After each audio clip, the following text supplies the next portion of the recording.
Police अधिकारी भास्कर केंद्रेकडे 300 आहे असल्याचा आरोप तुम्ही केला होता, मात्र त्यांनी हा माझ्याकडे साधा टायर देखील नाही असं त्यांनी म्हटलं आहे. जाऊन बघा ना, मी म्हणतो म्हणून नाही. टायर 300 आहे ना, 100 मानलो. अजूनही ठाम आहे. 15 JCB आणि तिथला मटका किंग जो आहे हा भास्कर केंद्रे किती म्हणजे भारी आहे, भारी. ते तुम्हाला 15 वर्ष झालं तो परळी तालुक्यातच राहतो. कस काय राहतो तो? कशासाठी राहतो तो?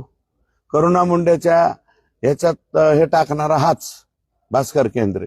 हा, भास्कर केंद्रे आणि बऱ्याच लफड्यात आहे. भास्कर केंद्रेला म्हणा तू लय पुढचं सांगू नको. मागचं जे बऱ्याचशा प्रकरणात भास्कर केंद्रेचं नाव माझ्याकडे आलंय. खोट्या नोटामध्ये सुद्धा भास्कर केंद्रे आहे. ते काय सांगायला, खोट्या नोटा सुद्धा परळीमध्ये, पुणे तिथे काय, पुणे तसं परळी तिथे काहीच कमी नाहीये.